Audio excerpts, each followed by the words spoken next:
nuevamente con ustedes su servidor y amigo José Manuel Ramos Sánchez a través de su columna Despierta y Conoce la Verdad.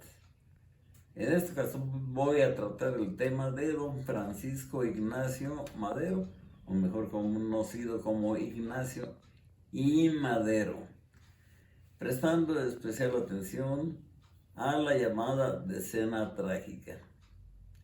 Y así comienzo por decir que lo del 20 de noviembre fue un acto de venganza del presidente de los Estados Unidos contra el presidente Porfirio Díaz por haberle negado todo lo solicitado, consistente en el establecimiento de tropas en la Bahía Magdalena de Baja California, negarle el asilo político al presidente Zelaya y desartillar Salina Cruz, además de la preferencia para la explotación del petróleo sobre los ingleses y los holandeses.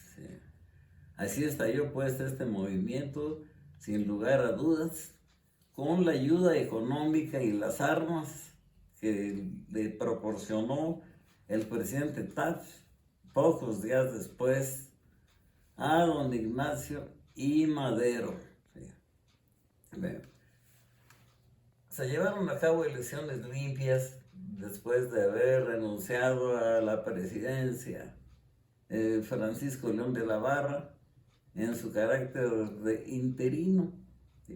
Fueron las elecciones más limpias de que se tenga noticia, y resultó triunfador, desde luego, Madero, quien asumió la presidencia el día 6 de noviembre de 1911. Su mandato duró escasos 15 meses, ¿sí?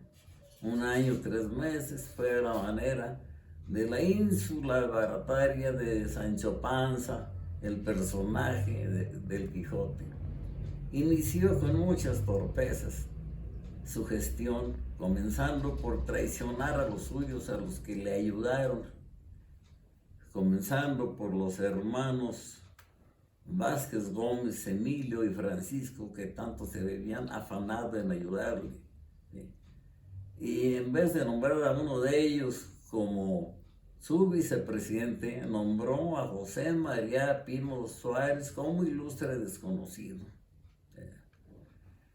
También se echó encima a Emiliano Zapata porque le había prometido lo correspondiente a la restitución de tierras, la reforma agraria que tanto preconizaba Emiliano Zapata. Después de ni lo recibía en el palacio.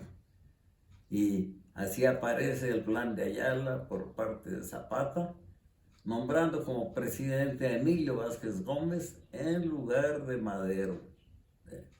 Otro personaje al cual traicionó fue Pascual Orozco, el cual sostenía que no se cumplían con los lineamientos originales del plan de San Luis, del cual partió Madero. Sí. Hubo mucho descontento por todas estas actitudes y torpezas cometidas por don Francisco. Y los Estados Unidos estaban en contra, se bien al principio estaban a favor, ¿no? Y se convirtió Madero en su incondicional a cambio de esos dólares que no sabemos a qué cantidad ascendió, cuántos millones le proporcionaron, pero sería bueno investigarlo. Francisco y Madero sufrió el acoso pues de todos los que le habían ayudado y traicionó. Y vamos a entrar a la famosa decena trágica que tuvo lugar del 9 al 19 de febrero de ese año de 1913.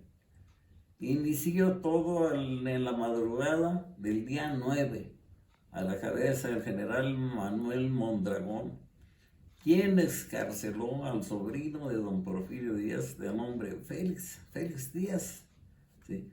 Y luego al general Bernardo Reyes, que estaban encarcelados por ser opositores al régimen. y se dirigieron con sus huestes al Palacio Nacional. Al abrirse las puertas, un certero balazo dio en el blanco, en el centro de la cabeza del general Bernardo Reyes, y cayó muerto instantáneamente. Luego los insurrectos se pertrecharon en el edificio conocido como la Ciudadela, el cuartel, donde se refugiaron, y desde allí tramaron otros acontecimientos. ¿Sí?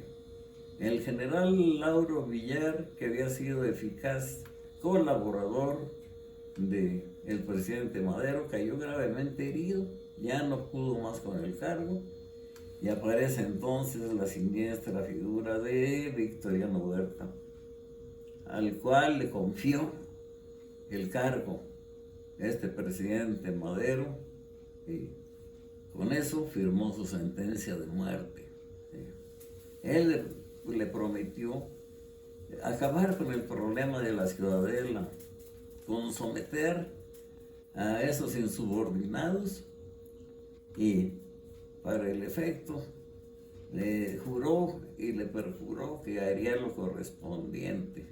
Lo creyó Madero, y pasó un poco de tiempo y disparó al aire unos cuantos tiros para aparentar en contra de los insurrectos, ¿sí?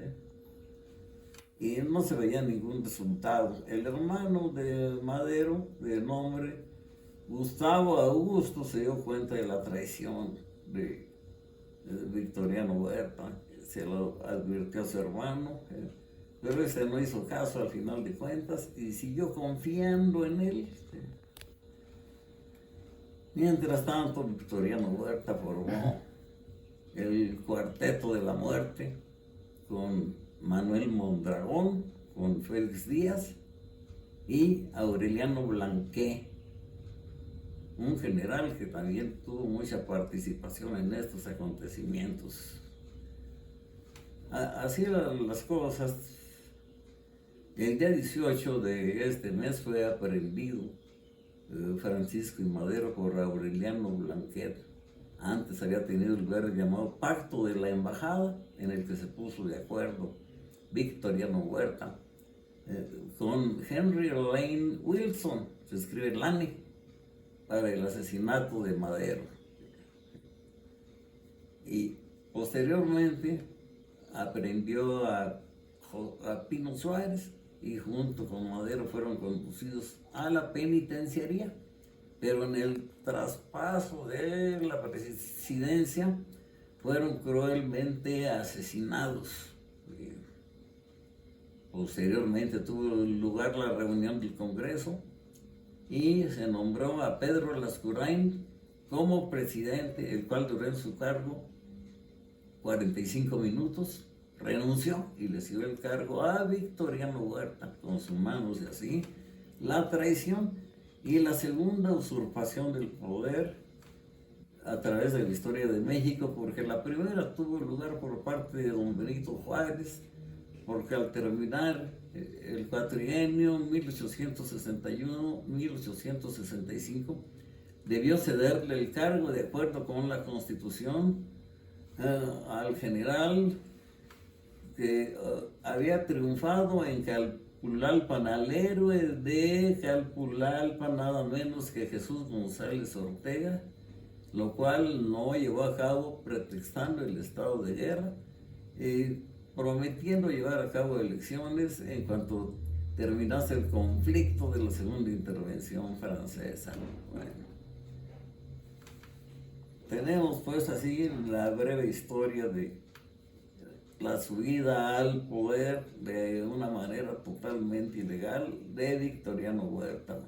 Para la siguiente voy a describir mejor a este personaje durante su también breve periodo que duró en la presidencia, y voy a mencionar la aparición de su vengador natural de Madero, que fue Venustiano Carranza. Nos veremos en la próxima ocasión. Muchas gracias por su atención.